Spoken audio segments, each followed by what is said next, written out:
Hi, I'm Dave Barnes. And I'm John McLaughlin. And welcome to Dadville.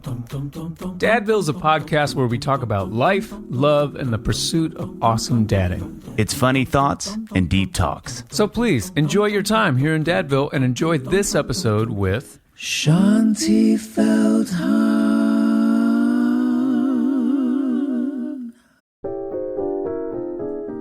Johnny, yes! How is your Christmas shopping going? I know you love it. You're always super duper on top of it. So, John? Dave. Oh, yeah. What's up? Sorry. Since it's just you and me here. Okay. And no one's listening at all. Yeah. I think I'm in a safe place to say that sometimes I just can't find the right words. And I know that you and I are both songwriters, but... Yeah. Kind of feels like you've run out after all these years. Yeah. Right? I know that feeling. Can I tell you something, a little tip, since nobody's listening? Nobody. Then you need to check out Paperwork. Paperwork helps guys share things that matter with people that matter. Paperwork designs cards that reflect the sensibilities, strength, and sense of humor of thoughtful guys. You know what? You had me at thoughtful, because Paperwork makes it easier to be intentional. So you do know about them. For example, the Better Half Pack is designed for you to share notes with your significant other, and they include 8 cards to cover a year's worth of occasions. I'm just going to stick the pack right in my sock drawer, okay, and always be ready for what's coming. That's where you put the most important things. That's I know right. that about you. Is my first couple albums, I think, are they still in there? They are. Good. Yeah. Also, every pack comes with a Use Your Words guide to help you with tips and prompts for writing more meaningful notes. Visit paperwork.press to get yours and use promo code DADS for 10% off your order. That's paperwork.press and use promo code DADS for 10% off your order. I just said that. What? I'm going to write it down. It's funny. We met at a conference, right? I was playing and you were speaking, right? I think so, yeah. Okay. Yeah. That feels right. But I geeked out when I met her. Like I'm geeking out now once Which again. is ridiculous, but whatever. Yeah. Don't you try to deflect. Just take the love. Folks, you're listening, and you hear her. You know her voice, and if you don't know her physical voice, you know her writing voice. You see what I did there? I stuck the landing. That was pretty impressive. Thank you. I think it was pretty impressive. Not all my words, but it was close. It's Shaunti Feldhahn, our friend, author. So Shaunti, we do like kind of the brag sheet. Buckle up for hearing some about you right now while I'm here, which is everyone's favorite thing. Picture me deflecting again. You can mute if you want. That's the name of John's autobiography. Anyway. Yeah, and just conversation he does naturally now. Okay, so Shaunti is an author. We have this. How many books have you written? Nobody knows. It's just a copious amount. I honestly don't know the answer to that. You really don't? I really don't. Yeah. Yeah, because it's kind of like, what do you count as a book? Do you count like a discussion guide as a book? I don't know. Yeah. Right? Mm-hmm. Yeah.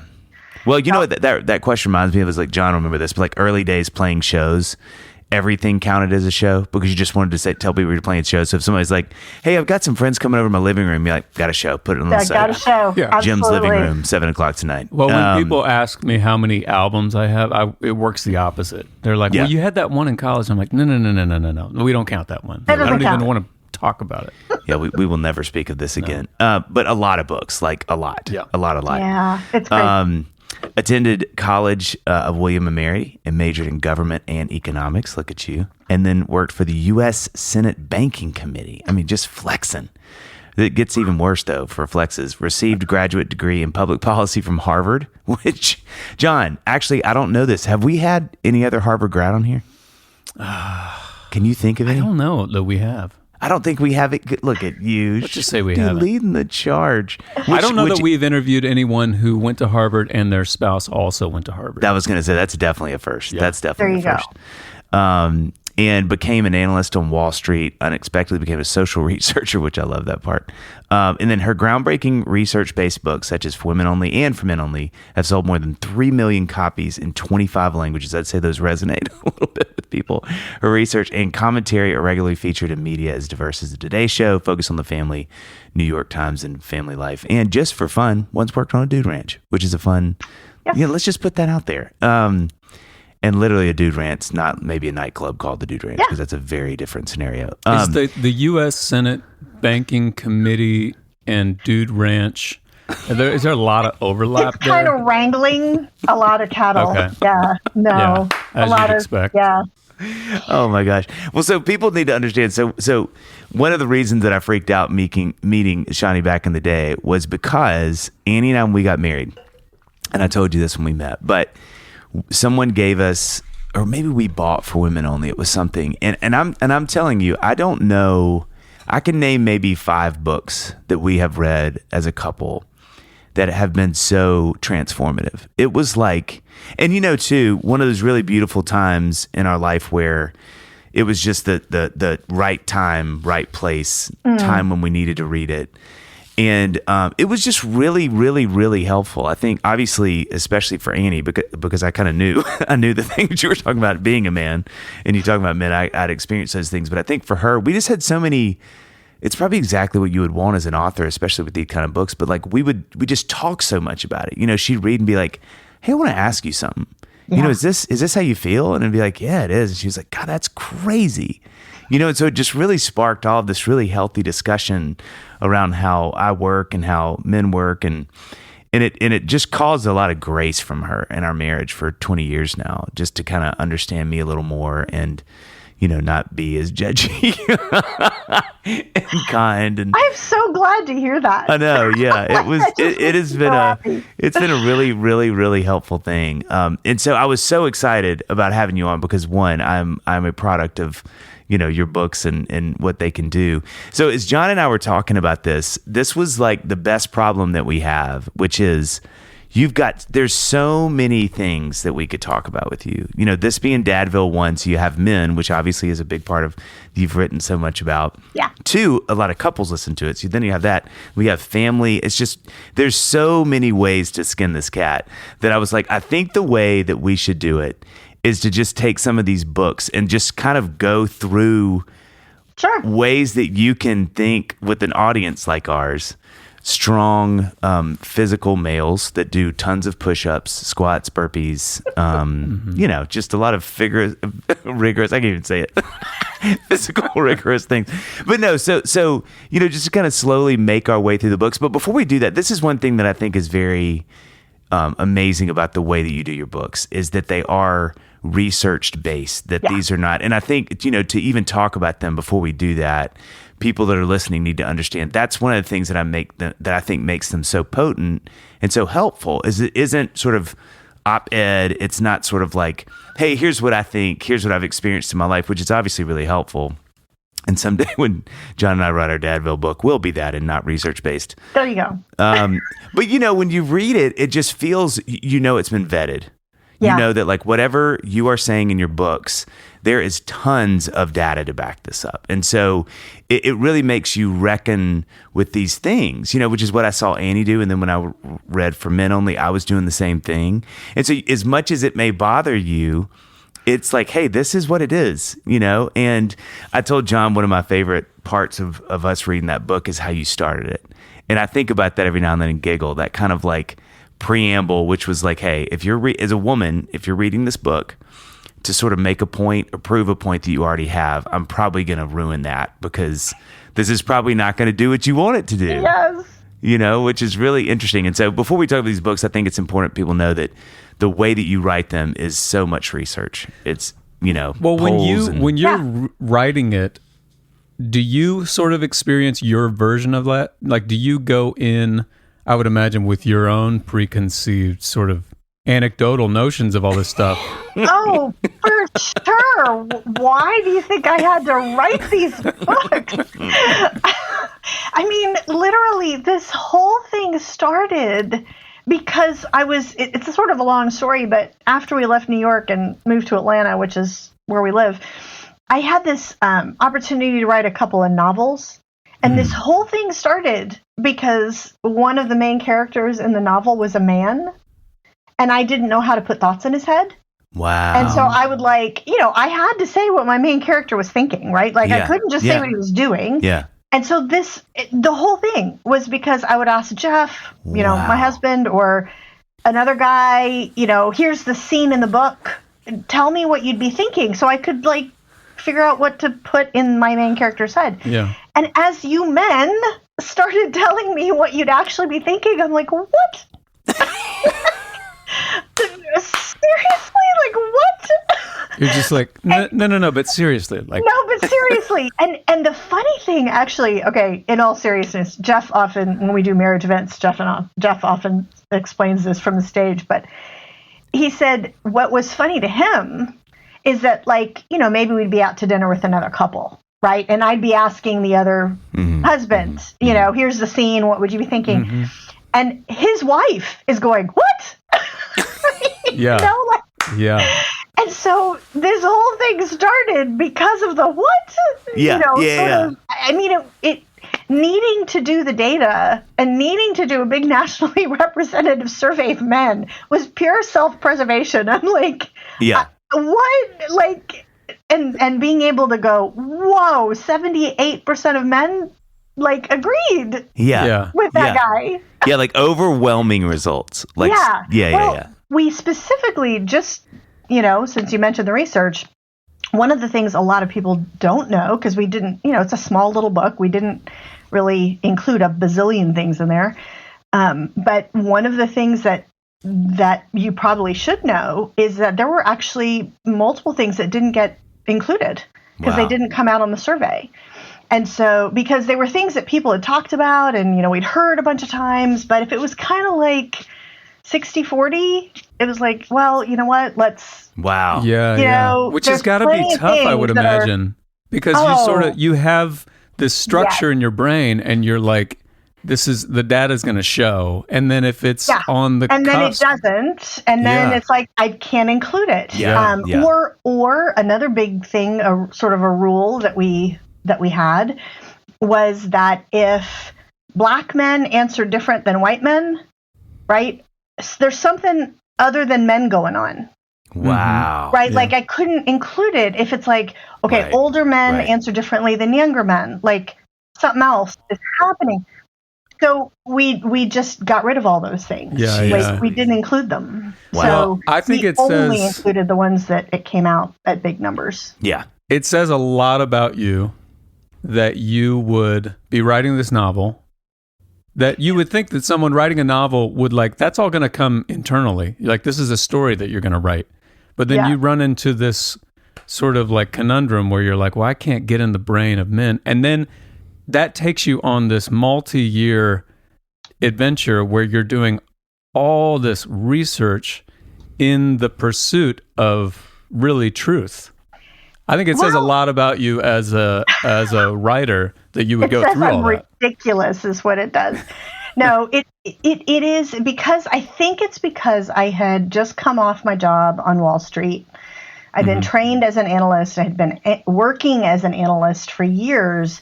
And it was kind of this like, whoa, this is a completely different way to use the exact same skill set. Wow. Yeah. You know, and much more important, I would think, you know, for people in their real lives than understanding, you know, the hidden reserves of large Japanese banks. I mean, although what a topic. Started. We could talk about that for hours. Yeah.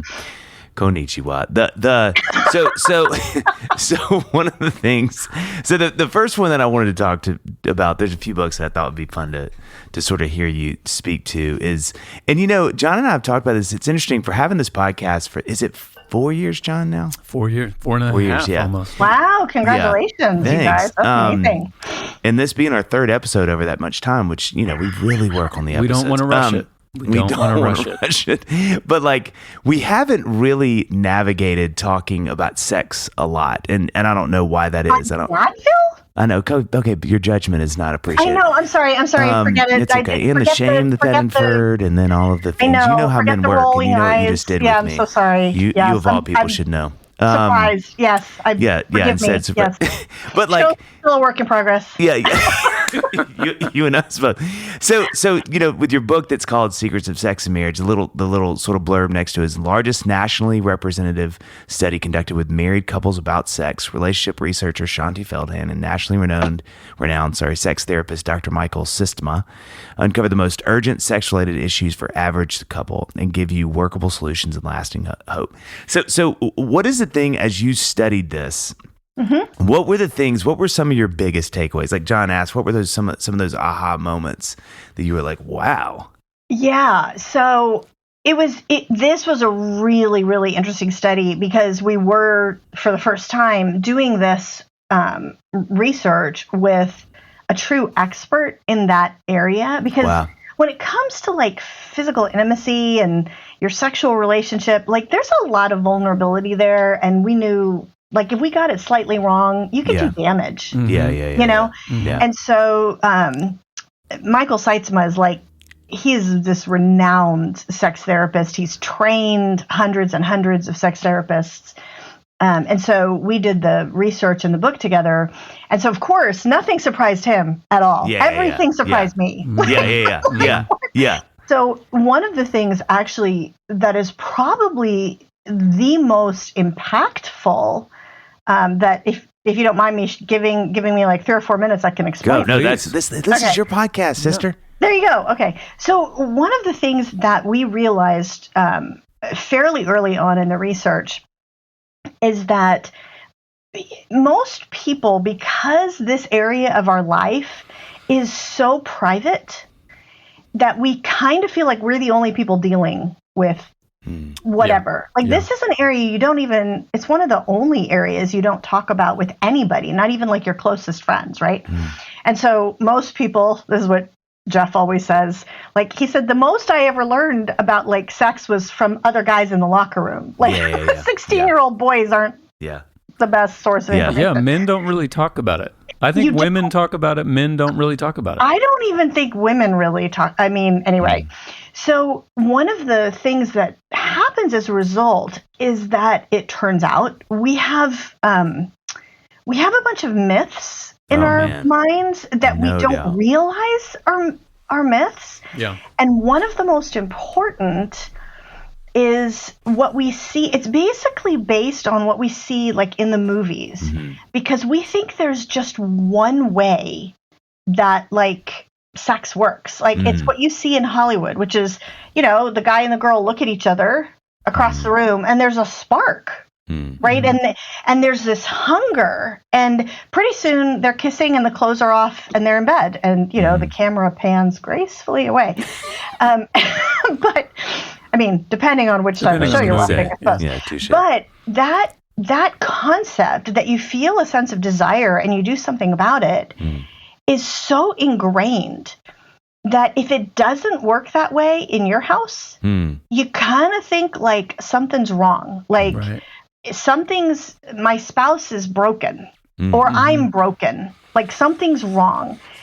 And what we found in the research is that usually nothing's broken. And it turns out there's not just one type of desire. There's actually 2 primary types of desire. And so instead of it often being what we think, which is, well, my spouse just doesn't have as high of a libido as I do. That's the category we just put everything in. Like one person has a lower sex drive is the reason we think we're not connecting. And it actually turns out it's much more likely, it could be that they have a lower desire than you do, but the reason you're not connecting maybe as in the way that you want is because they have a different type of desire. And so here's the way it kind of works. So the Hollywood version, where you feel the desire and you do something about it, you could call that initiating desire. And someone who has that initiating desire has a desire to pursue sex and thinks about it a lot and is ready at a moment's notice. Like, guess who tends to have more initiating desire? It tends to be tied to testosterone and other, more typically male hormones. Now, there is an exception to that. There are actually, I think it's about 16% of women who tend to have more of the initiating desire. But in general, it's more men. And then there's this second type of desire, and you could call it receptive desire. And the person with receptive desire, here's what I found just stunning, is that the feeling of desire happens physiologically in the reverse order. So the person with receptive desire doesn't feel that sense of hunger. They don't feel that sense of sexual desire in the same way. They decide to get engaged with their spouse sexually. It's a decision. And it's because they know it'll be good, in a few minutes. It's not like this is coercive or abusive. Like, if that's the case, this is a completely different conversation. But in most cases, they're deciding, and then once their physiology starts getting stimulated, then they start feeling aroused, and assuming that is positive. Again, this is assuming this is a positive relationship, all that kind of stuff. Then they start feeling the sense of desire that their spouse may have felt 10 minutes ago. And so the person with receptive desire, which tends to be women, now it's not always, it's also, as men get older, it's more likely that they flip over sometimes from being initiating to receptive desire. That's actually not uncommon. But statistically, I think it's 73% of women. Jeez. Wow. I have to look it up. It's a fairly large percentage.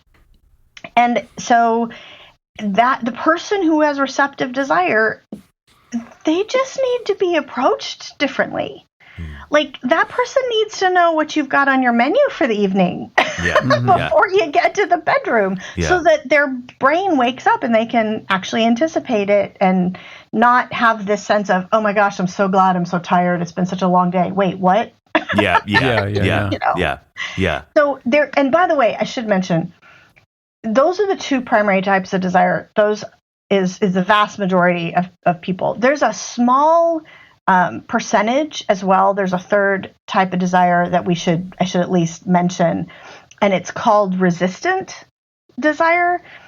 And it's like 3% of the population, pretty small percent. But it's basically like maybe somebody, it's kind of like a car with a parking brake on, or maybe in reverse. It's maybe there was some abuse as a child. Maybe there's sexual pain and it's become like a thing, and so there's a resistance to it.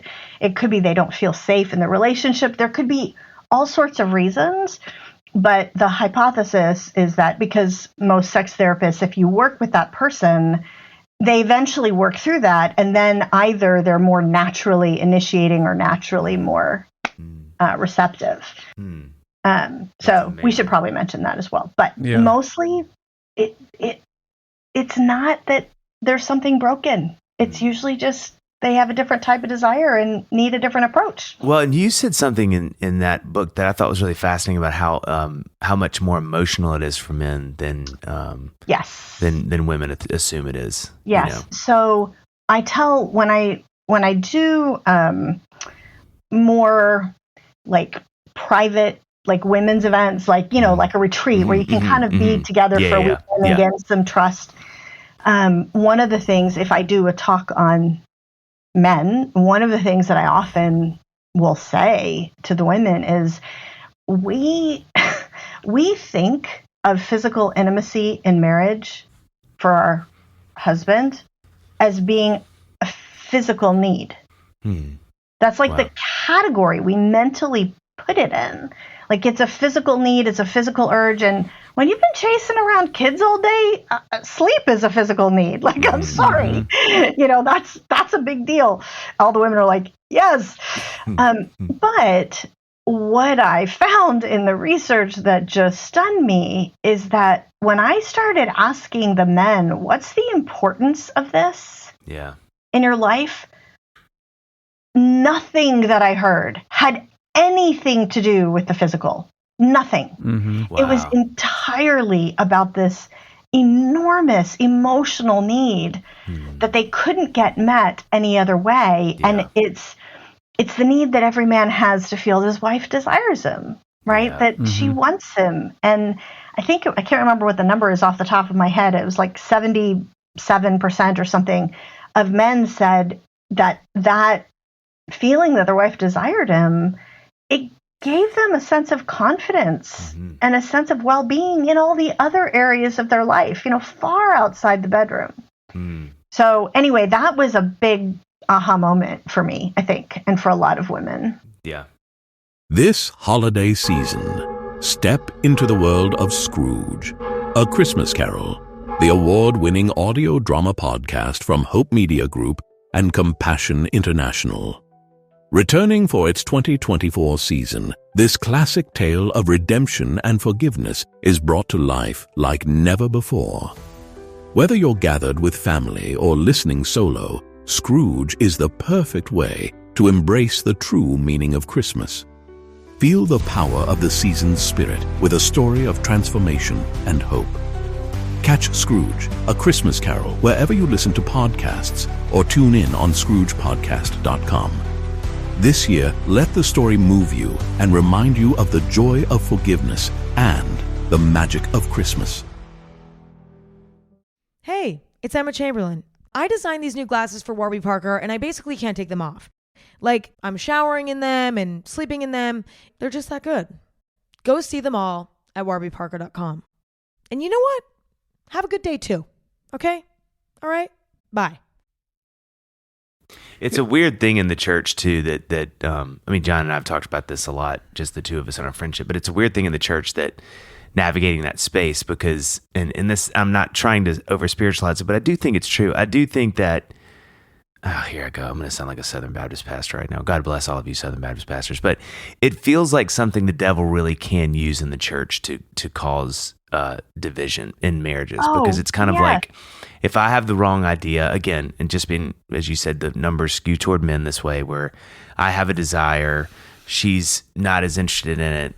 If I don't know those things, well, then the devil can go, it's because she doesn't like you. It's because she is not interested because you're not physically interesting or attractive or, name it. I mean, and so I think that's where the data for this is so compelling, is you realize, oh man, if we can talk about this more in ways like this, you sort of get free of these things, and then you can have more informative conversations with your spouse that actually lead to help, as opposed to sort of these narratives that we tell ourselves so much. And especially then you overlay Hollywood and movies and Lord knows what the pornography industry is doing to those things that skew it even more, And so I think that's where what you're doing is so helpful, Oh, thanks. Yeah, no, listen, this area of marriage, this is such a core emotional key. And again, we don't talk about it with even like great friends. So there's a lot of isolation. There's a lot of hurt feelings. There's a lot of confusion. And to be able to go, oh my goodness, like I'm not broken. Like just because my wife doesn't like jump me, right? It doesn't mean I'm not desirable. Like, like she just has a different physiology. Well, just knowing those two categories of desire that you laid out at the beginning there, my wife and I mean, we've been married for almost 19 years, and I would say just in the last, I don't know how many years, but somewhat recently, have we sort of discovered that difference about each other. Yeah. And it's more, I think, Dave, like you said, I mean, Hollywood, just since we're not talking about it, we got to go off of whatever we sample size we do have to go off. So we're, especially as men, we're going off of sort of like the stereotypical Hollywood scene that you kind of laid out, and then comparing and contrasting and it's always so much more complicated. We kind of, as men, we sort of get thrown into the it's when it comes to sex, it's very simple. It's a physical need. It's chemicals happening. You got to kind of tame the beast every now and then, ladies, that's or whatever. I'm sure that's what it feels like. But there's that element of we've got these two different kinds of desire. Well, I don't want to be rejected. We both have had a long day. We both have had whatever kind of day we've had. And I don't want to end my day with a rejection. You know what I mean? It's just more complicated. I know, John, exactly. it's that. I mean, it's what every great sitcom about couples does, and they double down and they triple down, and I laugh every time. But it's that slow gathering with the man where it's like, okay, nope, not right now. Oh, okay, she's a little mad. Back off. Right. Okay, no, it's quiet. Walk in the kitchen. Hey, honey. Gosh, I'm so tired. Oh my God. Right. Yes, tired. You know what? I'm gonna slink on back out of here and be sad in the kitchen by myself. It's like it's the man you're trying to figure out. But to John's point, and my wife knows this, Amy. Any marriage where I think it's open to talk about this, they know. But it's just the most hysterical thing as a man to try to navigate, because you're like, man, this would be great. This would be something I would really enjoy.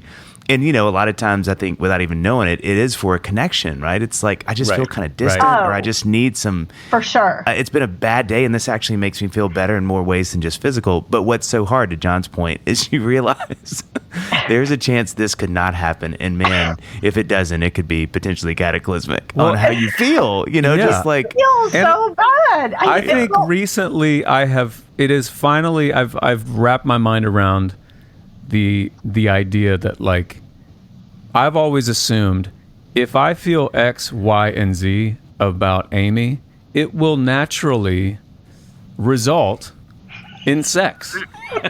You know what I mean? I mean, there are many other aspects to it, but it's like sex is a natural, like, end of the equation for all these things. And I recently have digested the fact that, like, not necessarily for Amy, in the same way that it is for me, So if I could here's one example of this. Like, most men today, and there are statistics behind this. This is not my research, but plenty of research has been done.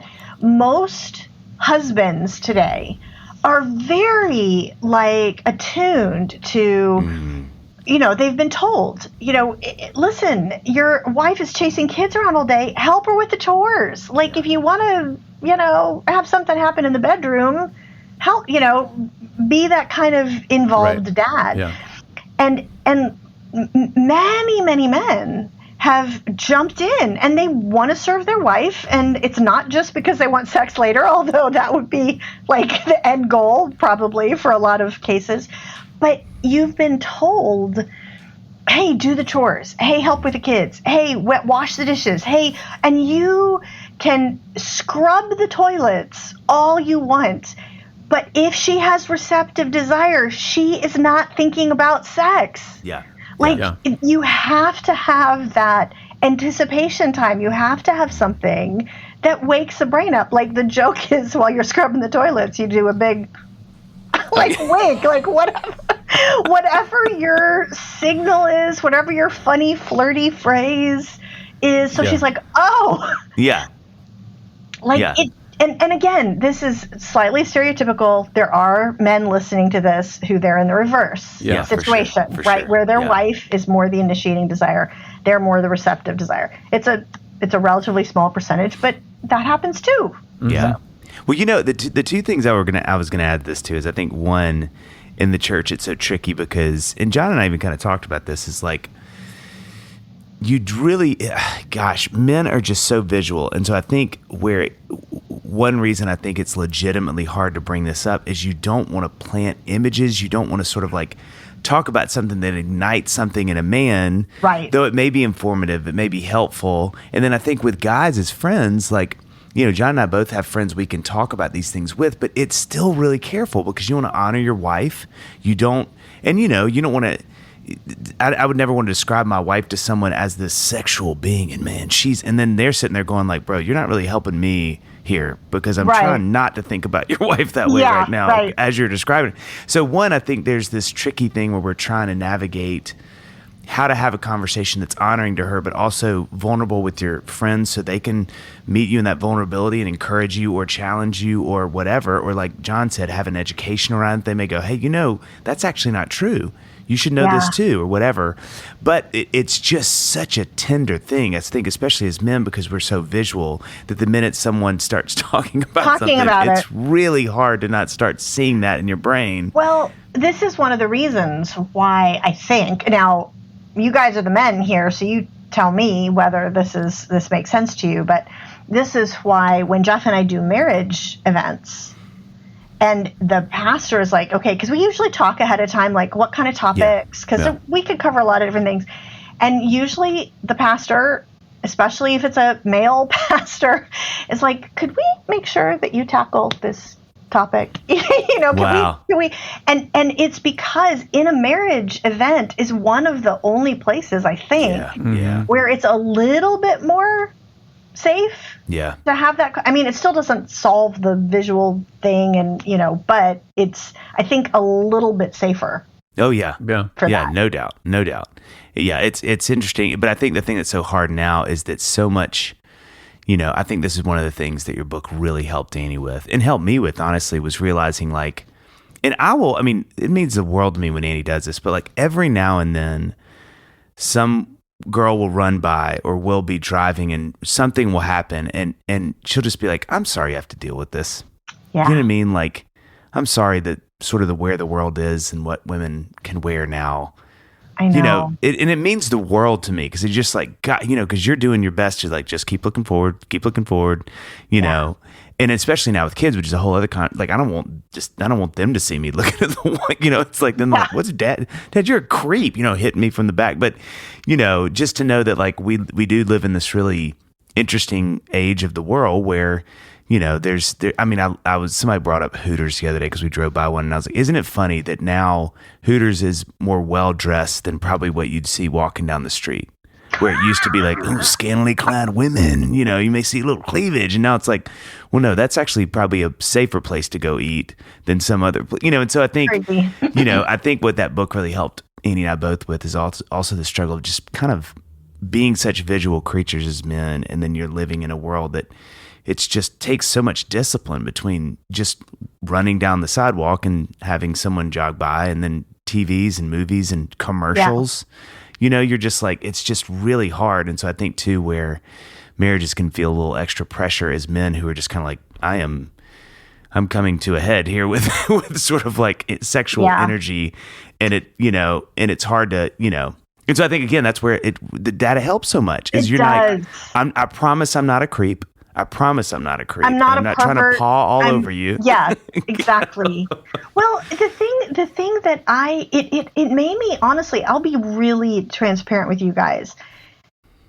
Initially, hearing about the visual nature of men and hearing the stuff in the interviews, that was challenging. Mm-hmm. Yeah, because it's because the brain wiring of women is quite different. We can get into that if you want, but it's really, there are really some completely different physiological types of reactions of what's happening in the brain that make it very hard for a woman to even get what you're talking about.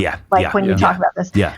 But so that was challenging. But as I started talking to more men, and I started hearing the vast majority of the men, including men who weren't people of faith, just average guys, and hearing how much they were trying to honor women and trying to honor their wife and trying to honor God in their thought life, and then seeing, oh my word, I have a son. And watching him try to grow up as an honorable person. Yeah. And it just radically, it was emotional for me. Wow.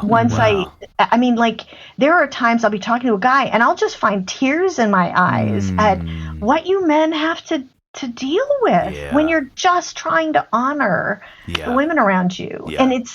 And it's so misunderstood. I get this, the visual topic is the one I get attacked the most about. And as you can imagine in today's culture, but it's like, I'm sorry. I want every woman who wants to know the real deal to be able to support her husband and her sons. I want them to know it. Yeah. And thank you for saying that, Dave, that you and Annie, that this was a important thing for you guys and for her to be able to say thank you. And I'm sorry you have to deal with this and how that helps you, because makes it all worth it. Yeah. Well, all the misunderstandings and everything worth it. It's so helpful. So we've so I think we just nailed women. I mean, men we just nailed it. And so now I think we can this should be a Nobel Peace Prize probably the next year or two, this podcast. So the other half is women. And so you have For Women Only, which is again amongst so many other books, but these are the two things that I feel like are just so potent, and especially with our demographic of hundreds of millions of people who listen. But for women only, it says here in her landmark bestseller for women only, Shaunti Feldhahn reveals what every woman, single or married, needs to know. Based on rigorous research with thousands of men, she delivers an eye-opening revelation after. And these are great. Here's some bullet points. One after another, including why your respect means more to him than your love. Actually, I should skip because we just did this. So I always get these backwards. So for men only is for the women, right? Yes. For men is on the women. Is on the, yeah. Okay. So sorry. Women. Yes. We'll just edit everything in the podcast up until now, and we'll start here. So we have Shaunti on. She's great. She's from Atlanta. No. So for men only, sorry.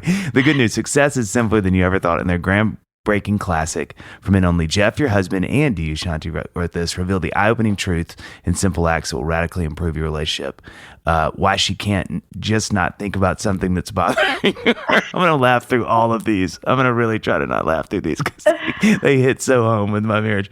How to get real answers without games. How your provider instinct can actually cause her heartache and what to do about it. Why Not Tonight, Honey, which we talked about, may mean more than you think. Why listening to her feelings is so hard for a guy, and a fix-it plan that works.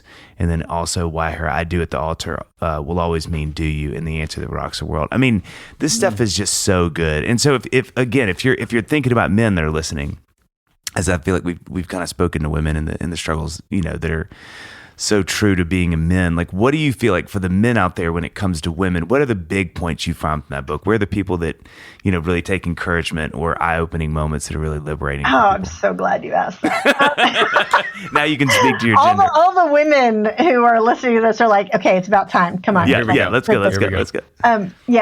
I'll tell you a couple of the big ones. The ones that, again, like all of them are like, what kind of moments? But these tend to have the most leverage. Like a little change is actually a really big change. Wow. So one of them is the power of reassurance. Wow. So it is a very, very common dynamic with men. And this is, again, these were big nationally representative surveys of women. And we've continued the research since the books came out. That's why we had the new editions about 10 years ago, and I'm sure we'll do another one here soon. But one of the things that was extraordinarily common is that men, once you get married and you watch your wife walk down the aisle and you say your I do's and you sign the marriage papers, you guys are like, all right, what's next? Like, on to the next thing. That's settled. Let's move on. And you need to know that, you stop questioning from that point on, does my wife love me? Mm-hmm. Right? Like, it just doesn't, it's not a thing. It doesn't come up in your head. You need to know there is no switch in a woman's brain that gets flipped to the, oh, I feel permanently loved now position. Like, that is not a thing. And there's all sorts of reasons for this. Men and women tend to have two different, insecurities running under the surface. There's a lot of reasons for this. But one of the main things that's going on is that for her, a question from being a little girl on, and we've done the surveys from age 15 to 75, and this is pretty consistent. The question in her heart is kind of an am I lovable kind of question. Like, am I worthy of being loved for who I am on the inside? Jeez. And that question doesn't go away just because you get married. And it doesn't go away just because you have a great marriage. Instead, it just morphs to, does he really love me? Mm-hmm. Right? Like, in marriage, it's still there. It just sounds different. It's like, is he glad he married me? Would he choose me all over again? Like, these are subconscious things in most marriages, but it's in there. And so one of the big things for men is this confusion of why is she upset? Like, this is just random. Like, there's no discernible reason for this. And the next time you tell yourself, oh, women are just random, I'm never going to be able to understand them. Actually, what I would suggest is you stop that train of thought and you say, no, there is a reason for this. And most likely it's because something I've done has hit that raw nerve. Wow. Has hit that, am I lovable? Does he really love me kind of nerve? And so the thing for men, that your wife needs to feel loved, what you don't realize is how easy it is for her to not feel loved. And so even if you're great, like even if you are a great husband, you have a great relationship, it does not matter. And so here's what matters and the to-do about it, there's two things to do. First, what do you do once that nerve has been hit? Like, how do you take care of that? And a classic example is you guys are in an argument.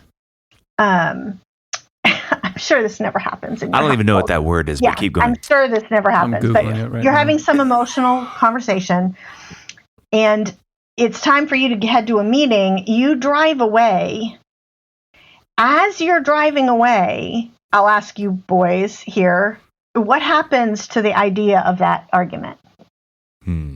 Like most men are like, it's gone. Like I have to focus on the meeting or whatever. Yeah. And you're kind of hoping that when you get back later that night that your wife has done the same thing. Yeah. And the women, if I were to ask the women who are listening to this, is that what's happened? They would all go, no.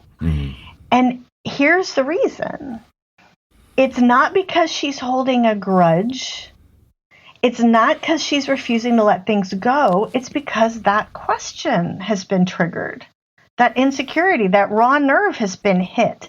And it's risen up and it's kind of roiling in her gut a little bit. And it's this feeling like, are we okay? Like as you drove away mad, it's this, are we okay kind of feeling. And it's actually a painful feeling.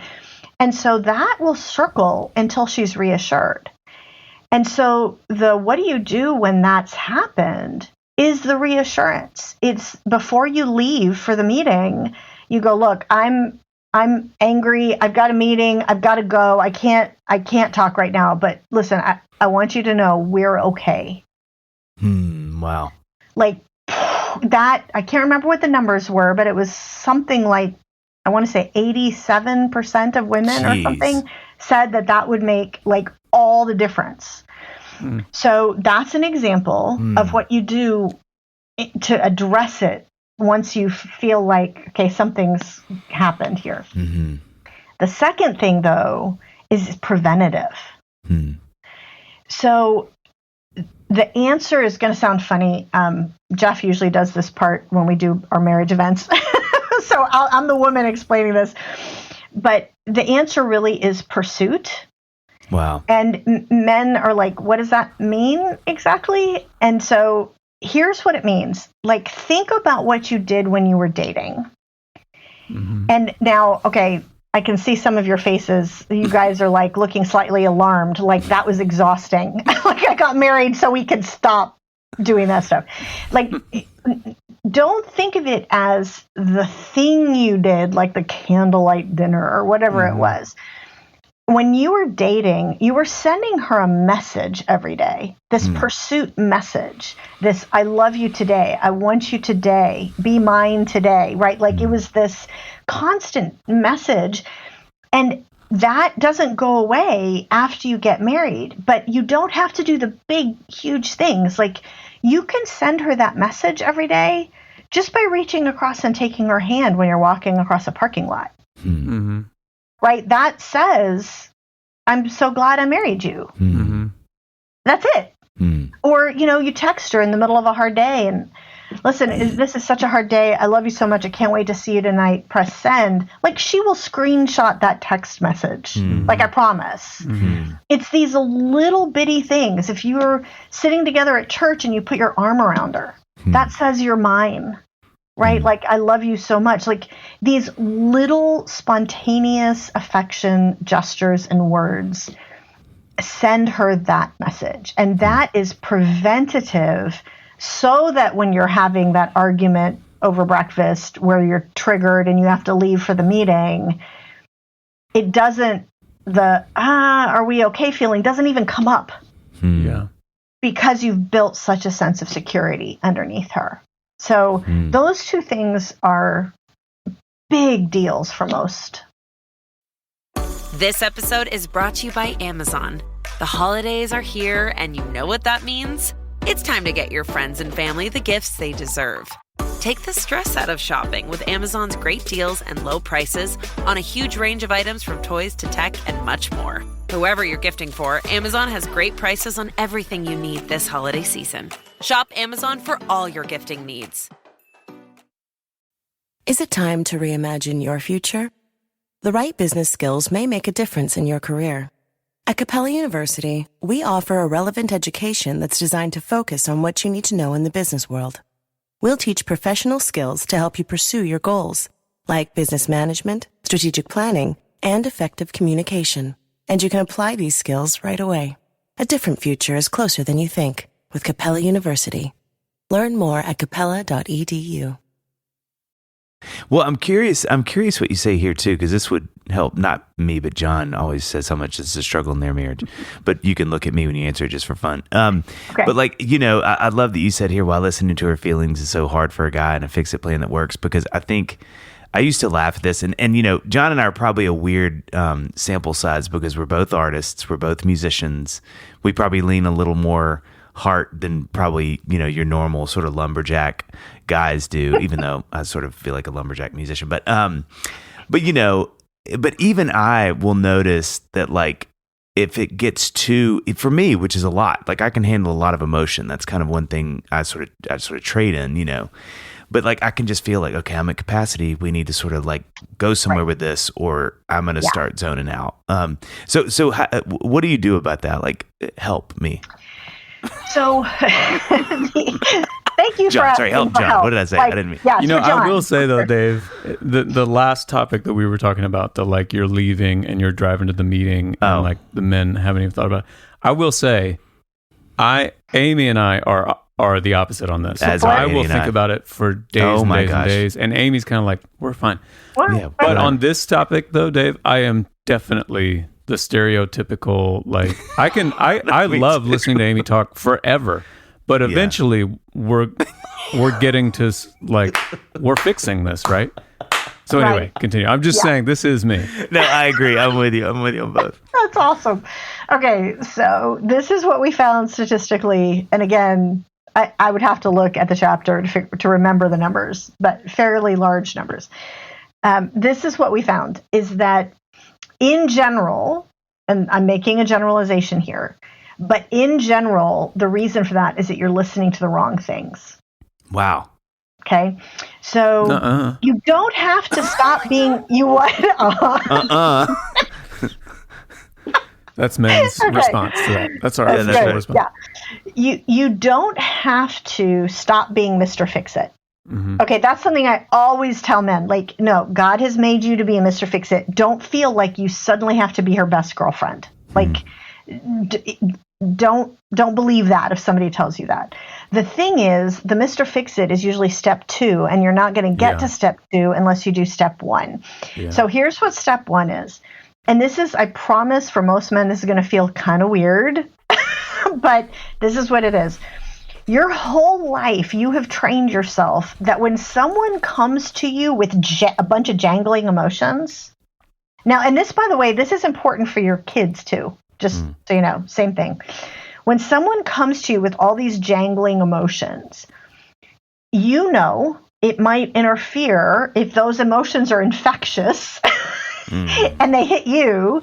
It might interfere with your ability to kind of focus in on the problem and think clearly so that you can solve it.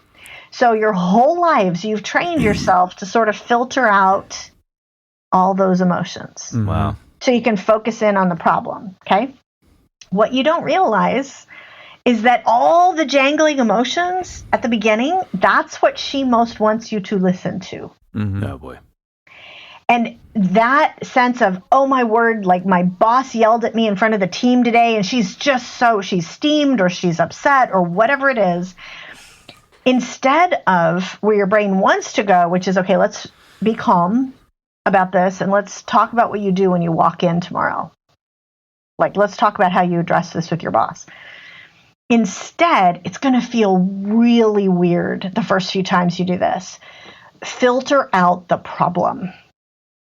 Filter out the situation with the boss. Filter out the actual technical thing that's probably going to need to be solved, and focus in on all the jangling feelings. Like, oh my gosh, I'm so sorry. What did you think your colleagues thought? How did that feel when you saw them rolling their eyes? Mm-hmm. Like, you're literally pulling out the emotions. Now, most men, this is when you get an alarmed look on your face and you're like, what? Like, that's gasoline on a flame. That's like, that'll make it worse. And actually, I can see how you'd think that, but it's not. Here's what it is. Think of it more like you're pulling poison out of a wound. Mm-hmm. Okay, you're drawing it out. You're getting all those feelings heard. And then once those feelings have been heard, you'll start to see that jangling stuff kind of relax. Mm-hmm. And that's when you can put on the Mr. Fix-It hat. And you can say, do you want to talk about what you do tomorrow when you walk in? Mm. And sometimes, yes, like, absolutely. Like, I need some advice. And sometimes it's like, no, I got it. Yeah.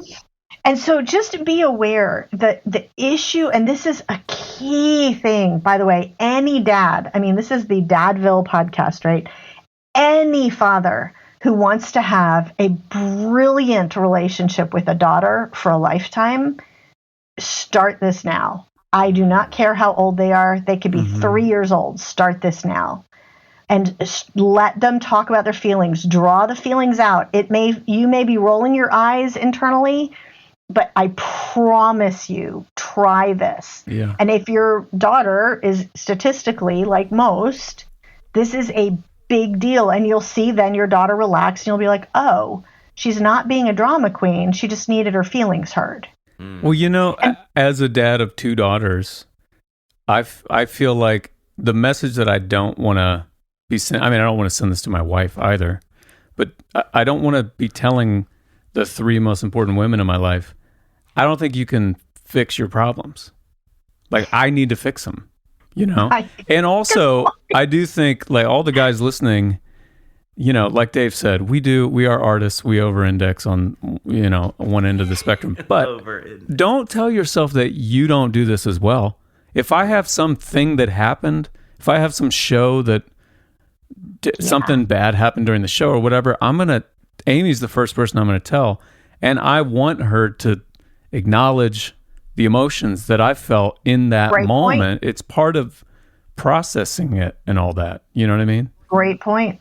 Yeah. Yep, absolutely. Guys often don't realize exactly what you said, John, that they do this stuff too. It's just in completely different ways often. Mm-hmm. And so this is an example of, again, a little thing. It may take a minute to practice it because it's a different pattern than what a lot of men have been used to. But if your wife, if your kids, by the way, it's not just daughters, boys have the same thing up to a certain point. But if your wife, if your kids, if this is what they need, which not everybody will, because again, everybody's an individual, but if they're in the 80%, not the 20%, then you'll see like, wow, like this brings much more peace to my home. Yeah. As opposed to squashing. And as opposed to, so, you know how we were talking about reassuring your wife of your love and how easy it is for her to not feel loved, even though you don't realize it? One of the best ways and most preventative ways to help her feel loved when we talk about pursuit is to listen to her. Yeah. Yeah. That really, truly Sorry, what did you just say? I zoned out. It's still, sorry, one more time. There's Dadville. One more time. You know, it is funny how simple the solutions are so often when it comes to relationship stuff. I mean, not always, obviously, but it seems like, you know, just I was reading one of your recent blog posts on this topic of like, for men to express their feelings to their wives and not just assume like, well, we've been together forever. Like, don't you know by now how I feel about you? Which is, you know, there's some grounds for that argument on paper. It's like, yeah, Amy, we've been together for like 20 years. Don't you know by now? But the solution to this problem just seems, like you're saying, it really is so Simple. So simple. Just grab her hand when you're walking, Let me give the men who are with you, John, who are like, don't you know by now? Let me give you an analogy that might help them. So you remember how I said that men and women tend to have two different kind of insecurities running under the surface? Mm-hmm. And it's like two different raw nerves. Now, to some degree, we're all insecure about everything. But this is like the stuff that tends to get hit and cause these problems. So for women, like I said, it's that, am I lovable? Like, am I worthy of being loved for who I am on the inside kind of thing? For men, the question is completely different. It's, am I able? Mm-hmm. Okay. It's, am I any good at what I do on the outside? Okay. So keeping that in mind, here's an analogy to help the men. So you have been at your job for 20 years, just like you've been married for 20 years. Okay. You've been at your job for 20 years. You've risen through the ranks. Is there ever a point where you're like, I've arrived, I'm good, I don't need to hear that I'm doing a good job? Well done on this analogy. Right? Like, is there ever a point, like, there are very few men that, and there probably are a few, but there are very few who would say, oh no, like, I never need to hear that anymore because I know by now that I'm good and I'm appreciated. Yeah. Like, even if you know that with your head, like, your heart still wants to hear it. So it's that same thing. Yeah. Golly, Moses, that just got me. That's a great parallel. I'm like, wow, that was very acute to, that's great. That's really helpful. You are just the best. It means so much you spend your time with us. I guess the one thing I would say, if as we release you back to the wolves of Atlanta, is, well, there's two questions, but the first one I was going to ask is just like, as you think about, and you may have already done this, but as you think about the mom and dads who are listening, do you have any sort of like parting wisdom with all because you have just gathered so much intel on all of these things, but is there any parting wisdom that you would give as a sort of a word of exhortation? Yeah, I mean, the most important thing, and this is, I'm sure your audience knows this, or they wouldn't be your listeners. But because I'm sure you talk about this, but it is accurate statistically that the most important thing that you can do as a mom or a dad is to work on being a wife and a husband. Yeah, that's great.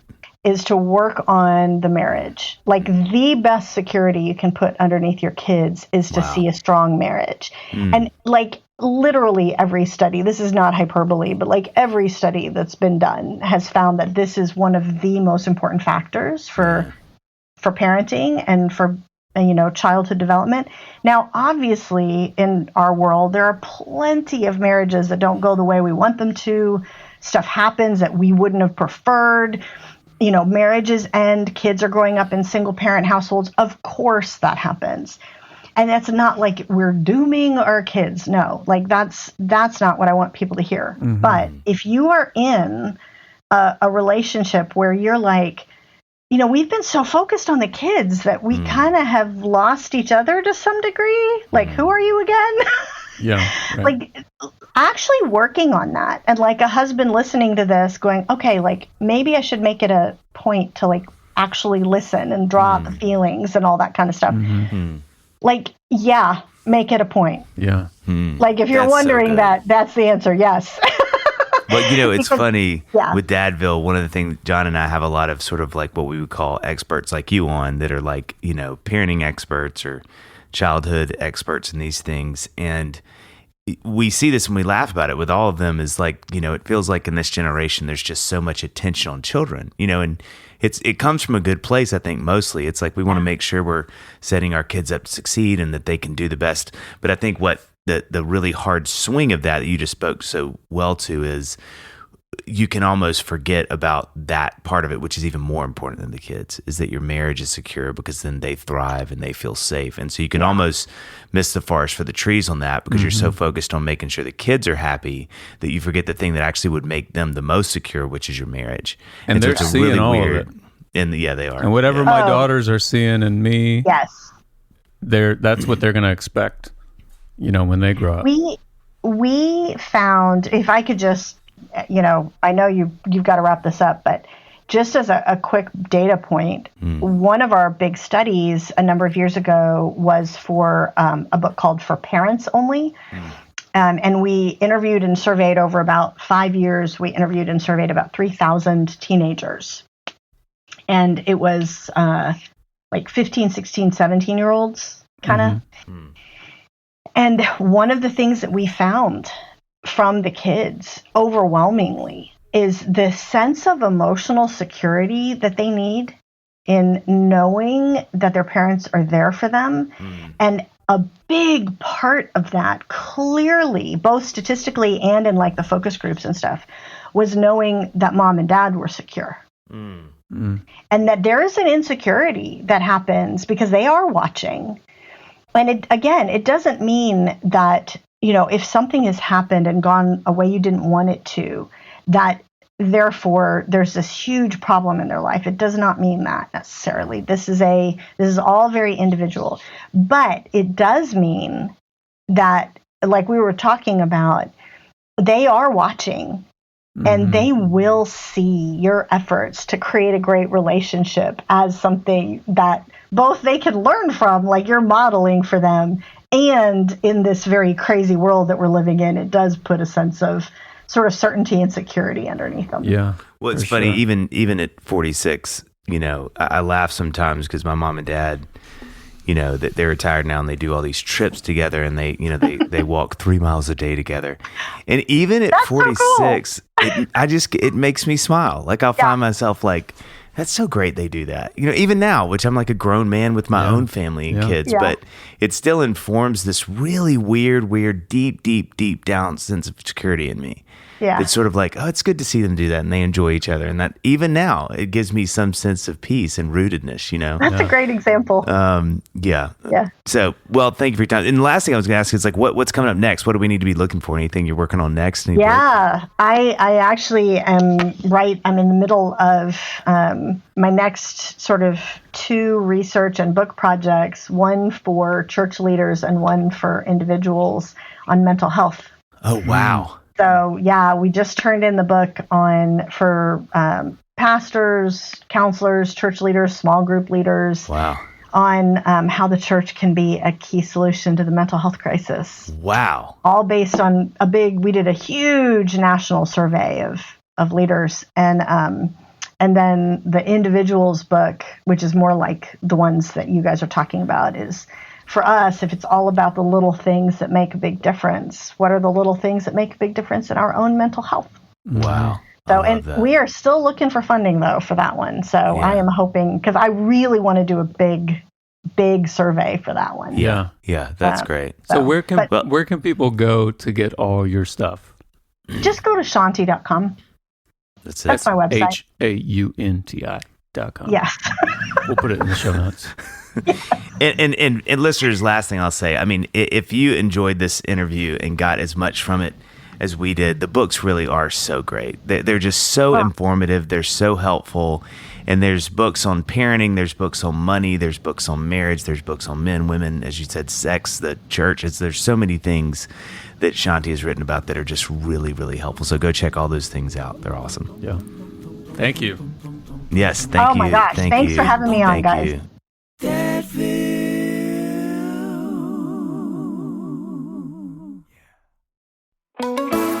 Hey, I'm Greer, host of the Unfinished Idea podcast, where listeners and I get to journey together to better understand the neurodiverse world. Together with my husband, we have 2 boys and 2 dogs and raising a child with additional needs. Our day-to-day experience isn't being talked about in everyday life, and I see a gap in those leading people who are neurodivergent. Whether you're a parent, a friend, a teacher, or a neighbor, the neurodivergent world is all around us. So this podcast is for you. I have conversations over a cup of tea or coffee, helping to bring awareness about how neurodivergent people experience the world, as well as families who are raising children with different needs. This podcast will share practical help, tips, and the joys, struggles, and differences in being neurodivergent or raising a child who is. Each week, I will spend 30 minutes talking and interviewing others in the neurodiverse space and giving you the opportunity to learn and grow and feel seen and heard by how we interact with each other and the world. Search for The Unfinished Idea in your favorite podcast app and come learn about the neurodivergent world. I'm looking forward to seeing you there.